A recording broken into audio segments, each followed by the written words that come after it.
Welcome to the podcast. If you'd like to listen to an ad-free version of this episode and all of our episodes, then search True Crime Today Premium Plus on Apple Podcasts and press subscribe. That's our premium channel where all of our ad-free and advanced episodes live, all in one place. True Crime Today Premium Plus. Search it on Apple Podcasts and press subscribe. Even try it for 3 days free. You're about to take a deep dive into one of the biggest true crime cases in the universe. Or, at least, on our part of the planet. From the Hidden Killers podcast and True Crime Today. All right, so are you ready to dive into a case that's got more twists and turns than a season finale of, well, anything? Buckle up because this one's a doozy. That's what they all say, but I have a feeling you might be right about this one. Oh, I'm positive. The Dan Markel case. It's got all the ingredients of a Hollywood thriller, right? A seemingly picture-perfect couple, a messy divorce, and a murder that shook this quiet Tallahassee community to its core. Yeah, it's one of those cases that just grabs you and doesn't let go. And the deeper you dig, the more you realize just how tangled the web really is. Exactly. So let's start at the beginning. We've got Dan and Wendy, both high-powered lawyers, both from well-off Jewish families. You'd think it was a match made in, well, law school, wouldn't you? You'd think so, right. And for a while, it seemed like they really had it all. But like you said, looks can be deceiving. What went wrong? Was it just one of those things, or were there cracks in the foundation from the start? Well, that's the million-dollar question, isn't it? And the answer is probably a bit of both. See, on paper, they had a lot in common, but those commonalities sometimes masked deeper differences. What kind of differences? Well, for starters, their personalities. Dan, while brilliant, was more introverted. He found his calling in academia, eventually landing a professorship at FSU.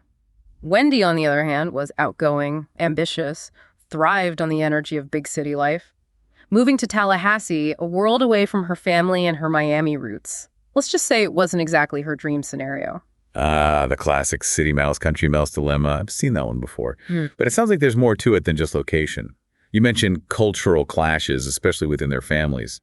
Exactly. And this is where things get really interesting. You've got Dan's family, who, from what we can gather, had a more, shall we say, modern approach to their Jewish faith. Okay, so a little less traditional. Right. And then you have Wendy's family, the Adelsons, who are depicted as much more traditional, more observant.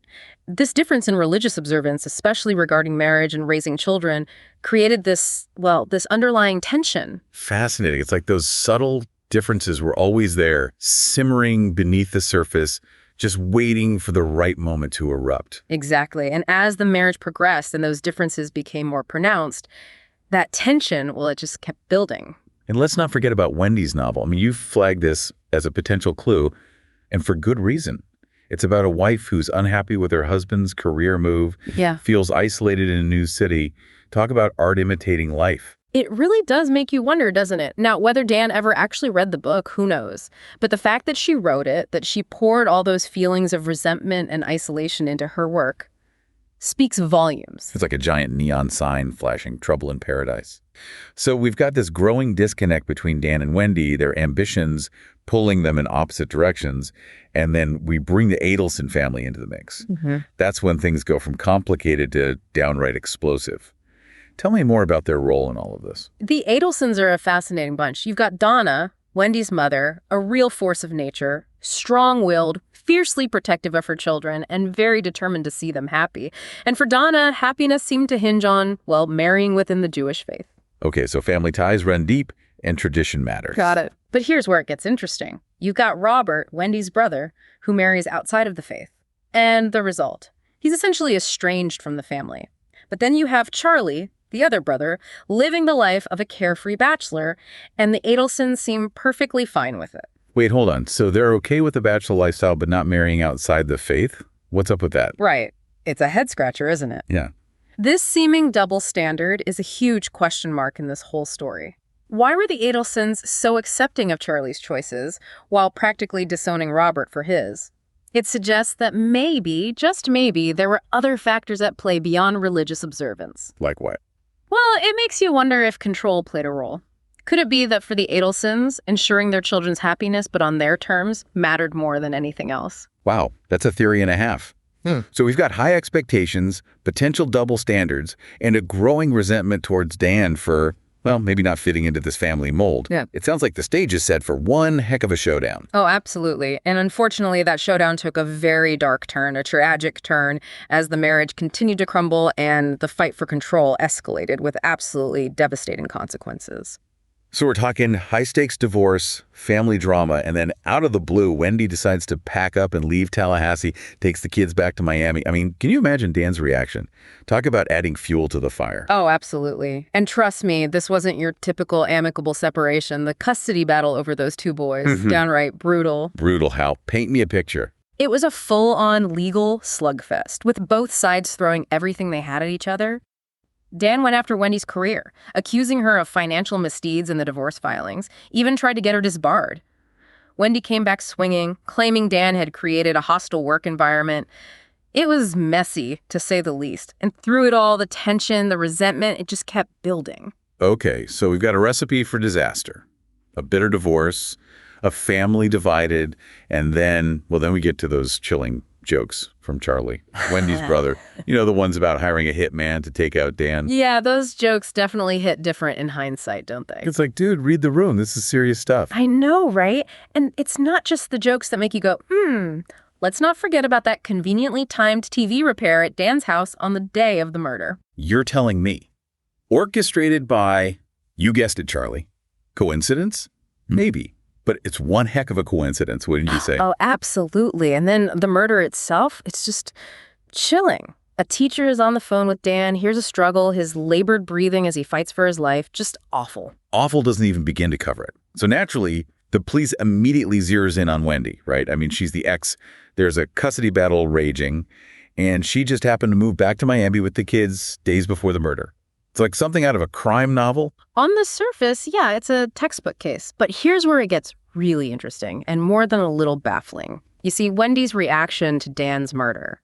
Let's just say it doesn't exactly scream grieving ex-wife. Okay, you've got to give me more. What do you mean it doesn't add up? Think about it. On the one hand, she appears genuinely distraught, devastated by the news of her children's father being murdered. But then, on the other hand, she's strangely composed during her police interview. Even going so far as to mention Charlie's hitman jokes. It's almost as if she's, trying to subtly steer the investigation in a certain direction. Wow. That's pretty cold if you ask me. And what about her family? How did the Adelsons react? That's the other thing that raises eyebrows. Remember Donna, Wendy's mother, the family matriarch who, from what we can gather, was used to calling the shots. Yeah, the one who really wanted her kids to marry within the faith. What about her? Well, her reaction to Dan's murder was strange, to say the least. She reportedly told someone that she was relieved by her own parents' shocked response to the news. Wait a minute, relieved? Who says that about their soon-to-be ex-son-in-law being brutally murdered? That's beyond bizarre. Exactly. It just doesn't sit right. It suggests this detachment, even a sense of callousness that's deeply unsettling. It's almost as if Dan's death, as tragic as it was, removed some kind of obstacle in their minds. You mean like the obstacle of Dan getting custody of the boys? Yeah. Of him potentially taking them away from Miami, away from the Adelsons' influence. Exactly. And let's not forget, just days after the funeral, Wendy uproots those kids again, moves them back to Miami, citing safety concerns. Convenient, some might say, considering how much the Adelsons clearly wanted Wendy and those boys back home under their roof. Okay, now that is suspicious. So we have a family with motive, a murder that seems to play right into their hands, and a whole lot of shady behavior. But motive alone doesn't equal guilt. Did the investigators find anything concrete to connect the Adelsons to Dan's murder? What was the smoking gun? That's what I'm dying to know. It's one thing to have suspicions, but another entirely to actually connect the dots. What did the investigators find? Well, this is where the case takes a turn from, your typical messy divorce drama to something straight out of a crime thriller. Remember that detail about a Prius leaving the scene of the crime? Initially, everyone thought it was just a random car involved in a minor accident. Right. A dead end, they thought. Exactly. No witnesses, no clear leads. But the investigators, they didn't give up. They were determined to crack this case. And so they went back and reviewed hours and hours of surveillance footage from all over the area. The boys' preschool, Dan's gym, you name it, even city buses. Wow, they weren't messing around. And what did they find? They hit the jackpot. They found footage of that Prius multiple times in the days leading up to the murder. Get out. They actually caught it on camera. They did. It was like that Prius was circling Dan, showing up in the background of his daily routine, almost like it was casing him. Creepy. You're right. Super creepy. So they were able to get a better look at the car. Enough to pull a partial license plate. And that, my friend, was all they needed. They traced it back to a rental agency in Miami. Okay, I'm on the edge of my seat. Who rented the car? Remember those two names we mentioned earlier? Sigfredo Garcia and Luis Rivera? Right. The hitmen. Bingo. Turns out they were the ones who rented that Prius. And remember those phone records you sent over? The ones that seemed like a random jumble of calls? Yeah, I couldn't make heads or tails of them. Well, the investigators, they saw a pattern, a clear chain of communication leading right back to the Adelsons. No way. Are you serious? Oh, I'm serious. It was like a twisted game of telephone. Charlie would call Donna. Donna would call Katie. Remember her, Charlie's girlfriend. Katie Megunua, yeah. Yep. Katie would then call Sigfredo, and Sigfredo would call Luis. They were so careful to avoid any direct contact with each other. Wow, a real web of deceit. But how did the FBI ever catch them if they were being so careful? That's where it gets even crazier. The FBI decided to stage an elaborate sting operation, something they called the bump. The bump? Sounds intriguing. Oh, it was. Yeah. So Luis Rivera, one of the hitmen, he ends up in jail on unrelated charges shortly after the murder. The FBI saw an opportunity. They send in an undercover agent posing as a friend of Luis's, someone who claims to know all about the Markel hit and is ready to spill the beans unless he gets paid. Oh, wow. And then what?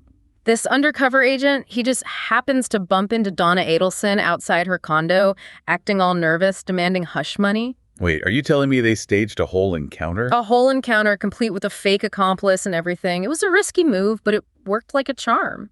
Donna, visibly shaken, immediately calls Charlie. And remember that coded language we talked about? Right, like they were trying to be all cloak and dagger. Exactly. Well, they weren't exactly subtle about it. But little did they know, the FBI was listening in on the whole conversation thanks to those wiretaps. This is insane. So what did they hear? They caught Donna and Charlie discussing the bump, panicking about being caught, and even using their code word for the murder, that TV. It was all the evidence the FBI needed. So they finally had them. They thought so, but it wasn't over yet. They still had one more card up their sleeve. Remember that muffled audio recording from the restaurant meeting between Charlie and Katie? The one that seemed unusable. Yeah, I remember thinking, what's the point of even mentioning it if you can't hear what they're saying? Well, the FBI brought in some audio experts and they worked their magic. They were able to enhance that recording and boom. Suddenly, they had Charlie and Katie discussing the murder in detail, talking about how to cover their tracks, everything. That, combined with financial records showing a clear trail of money from the Adelsons to the hitmen, was enough to convict Charlie. Wow. And what about Donna? She was caught trying to flee the country, right? That's right. She was apprehended at the airport, passport in hand, about to board a one-way flight to, of all places, Vietnam. She's currently awaiting trial. So what's going to happen to her? What's her defense? Well, that's the million-dollar question, isn't it? The prosecution's case seems strong, but Donna maintains her innocence. It's going to be a tough battle for both sides. And as for Wendy, well, she's in this strange limbo. She received immunity for her testimony against the others, but her involvement, or lack thereof, is still very much up for debate. Did she know more than she let on? Was she an active participant in this plot, or was she truly in the dark, manipulated by her own family? It's chilling to think that she might have been a pawn in all of this. It really is. This whole case is a tragic reminder that even the most seemingly perfect families can have dark secrets. And sometimes those secrets can lead to unimaginable consequences. Consequences that have left the community in shock and a family torn apart. And while justice may be served, the question of what truly happened, what drove this family to such extremes, may never be fully answered. That's the thing about truth, isn't it? Sometimes it's elusive, hidden beneath layers of deception and betrayal.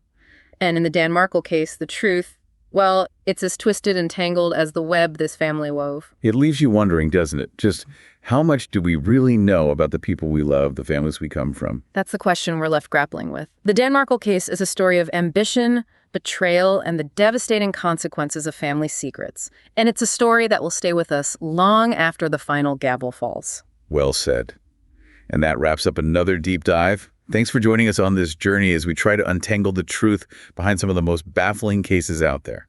Until next time, keep those questions coming, and remember sometimes, the truth is stranger than fiction. In a world where the darkest secrets lie just beneath the surface, They said it was an accident, but the evidence says otherwise. where hidden killers roam unnoticed in the shadows. I think you would definitely be looking at a blend of toxic, very bad narcissistic personality traits, and they will be vengeful and possibly resort to violence. Join Tony Bruschi as he uncovers the truth behind the most chilling cases. They said it was an accident, but the evidence clearly says otherwise. Each episode, we dig deep into the minds of those who commit the unthinkable. To your point on narcissism, he thinks in his own mind how witty he is. Yeah. But he lost that jury. I was done with him in 2 minutes. From unsolved mysteries to infamous crimes. Geez, you've just talked about how you've taught yourself how to do everything under the sun.